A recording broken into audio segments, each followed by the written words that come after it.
Olá, meus amores. Hoje eu vou responder a página 60 até a página 64 do livro A Conquista de Ciências. Temos aí a agricultura e as técnicas de irrigação. Os seres humanos cultivam plantas há milhares de anos. Assim surgiu a agricultura. Com o avanço das tecnologias e das pesquisas científicas na área, as técnicas foram se aprimorando, garantindo assim o aumento da quantidade de alimentos disponíveis e a melhoria na capacidade de estocar grandes quantidades de alimentos. Dessa maneira, foram desenvolvidos modelos de máquinas mais modernos, colaborando para uma melhor distribuição de sementes, por exemplo, além do aprimoramento dos métodos de colheita, evitando o desperdício e diminuindo o tempo de trabalho. Temos aqui o trator implantação de cana-de-açúcar em Pederneiras, São Paulo, em 2021. Mas, certamente, são os fatores externos, como a intensidade da radiação solar, o tipo de solo, a temperatura e o nível de umidade do ar e a ocorrência de chuvas e ventos, que mais influenciam a agricultura. A água da chuva é o elemento fundamental nesse processo. Por isso, o uso da técnica de irrigação é muito importante, já que em muitas regiões do planeta as chuvas não são regulares ao longo do tempo. A irrigação é uma das técnicas mais antigas usadas em agricultura e pode ser utilizada de diferentes formas. Observe os exemplos a seguir. A irrigação por aspersão ocorre por meio de um dispositivo que espalha a água como se fosse uma chuva. Irrigação por aspersão em Pasto, em Jeremoabo, Bahia, 2020. Tá vendo aqui a forma de irrigar? Vai irrigando como se fosse chuva, tá? Essa é uma das formas mais antigas e comuns. A irrigação por gotejamento é outro exemplo da técnica de irrigação, na qual canais distribuem a água em pequenas quantidades. É considerado um sistema eficiente, pois a água é aplicada apenas nos locais necessários. Por gotejamento, tá? Canal de distribuição da água.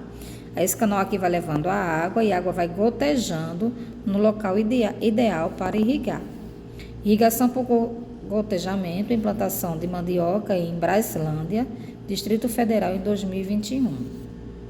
Décimo, por que é importante para os seres humanos desenvolver técnicas de aprimoramento da agricultura?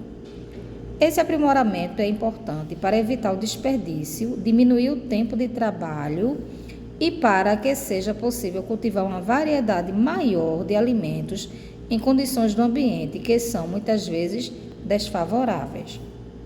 11. Quais são os fatores externos que influenciam a agricultura? Os fatores externos são a ocorrência de chuvas e ventos, a radiação solar, o tipo de solo, a temperatura e o nível de umidade do ar. As técnicas usadas na agricultura, apesar dos benefícios e vantagens para a população e para a economia, quando realizada em grande escala, ou seja, em áreas muito extensas, também podem causar impactos ambientais, isto é, desequilíbrio no ambiente. Entre esses impactos estão o aumento da erosão do solo e a poluição das águas superficiais e subterrâneas, devido ao uso de produtos como fertilizantes e inseticidas. As técnicas de irrigação também podem provocar redução da quantidade de água e do movimento da água dos rios. Quando há despejo de produtos de atividades humanas no rio, ele perde a capacidade de diluição, causando poluição e riscos à saúde da população. Por isso, ao irrigar uma plantação, é preciso ter a clareza de que, se ocorrer a deterioração da qualidade da água, esse recurso da natureza pode se tornar inútil para o consumo da população. 12. Segundo o texto, a redução da quantidade do movimento da água dos rios pode trazer prejuízo à população. Quais são esses prejuízos? A condição apresentada pode levar à redução de diluição de produtos despejados pelos seres humanos, causando poluição e afetando a saúde da população. 13. Quando a agricultura é feita em grande escala, Quais impactos ambientais podem ocorrer? A erosão do solo pode ficar mais intensa, assim como a poluição das águas superficiais e subterrâneas. A hidroponia, do grego hidro, que se refere à água, e ponos, que se refere a trabalho, é uma técnica de plantio em uma solução que contém água e os nutrientes necessários ao desenvolvimento das plantas. Com a ausência de solo, são utilizados outros substratos, como areia, serragem, fibra de coco e casca de árvore. Substrato, superfície na qual o organismo se desenvolve. No caso das plantas, é onde elas fixam suas raízes.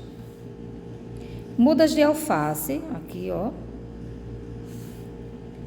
cultivadas por hidroponia em Manaus, Amazonas, 2019. O substrato de espuma em que o pé de alface se sustenta fica mergulhado em água que contém nutrientes.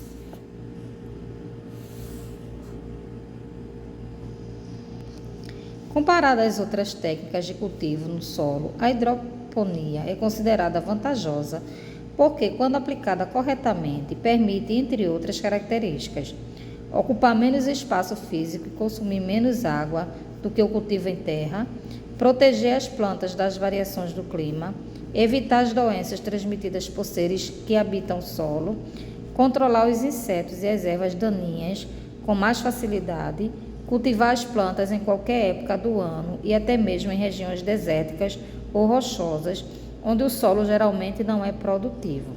Então, essa aqui é uma das características do cultivo pela hidroponia.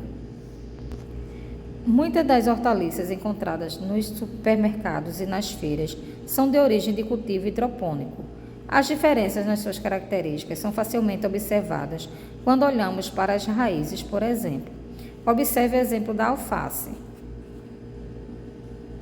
As alfaces cultivadas por meio de técnicas diferentes. O cultivo hidropônico à esquerda, essa aqui, e o cultivo do solo à direita, essa aqui, à esquerda e à direita. Essa aqui é cultivado no método de hidroponia e essa aqui é cultivado no solo. As imagens a seguir mostram a organização de dois ambientes em que a atividade de hidroponia é desenvolvida. Esse tipo de estufa, chamada casa de vegetação, controla as condições do ambiente, como a captação da radiação solar e o controle da umidade do ar. Ela também pode apresentar um sistema de calhas, canais ou tubos por onde a solução nutritiva pode circular. Então, temos aqui plantação de morangos em estufas hidropônicas. E temos estufa de aeroponia, uma variação de hidroponia em que a água e nutrientes são jogados sobre as raízes suspensas no ar. Alguns cuidados devem ser tomados na manutenção das estufas, como verificar previamente a origem das sementes ou mudas que serão cultivadas, buscando identificar possíveis contaminações causadas por bactérias, fungos ou vírus que podem ser transmitidas a outras plantas. Além disso, é importante usar somente a água potável e manter a solução nutritiva sempre protegida da luz, para evitar que o seu aquecimento favoreça o desenvolvimento de outros organismos. Esses organismos podem absorver os nutrientes e contaminar a solução. 14. Façam o que se pede nas questões seguintes. Letrinha A. Selecione e anotem duas características que tornam a técnica de hidroponia diferente da técnica de agricultura de plantas no solo. Olha só, as características são as seguintes, tá? Na hidroponia, o plantio é feito em solução de água com nutrientes. Utilizam-se substratos para apoiar a planta. O cultivo pode ser feito em qualquer época do ano e até mesmo em regiões em que o solo não é produtivo. Na letrinha B temos: peça um adulto que vá com você a um supermercado, sacolão ou feira.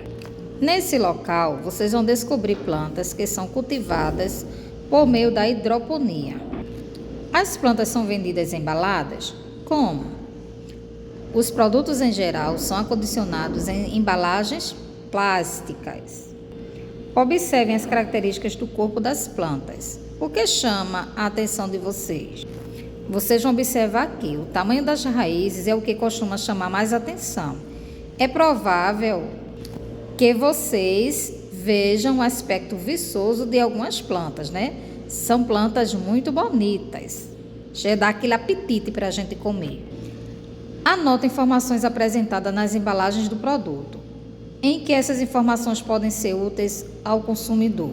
Nas embalagens você vai encontrar nome da marca, cidade de produção, nome do produtor, responsável técnico, características de conservação do produto e telefone de contato. Por meio dessas informações, o consumidor pode tirar possíveis dúvidas sobre o produto. Anotem os nomes das plantas encontradas. Isso é uma resposta pessoal, tá? Que tipo de planta você encontrou? Qual é o nome dela? Aí você vai e anota.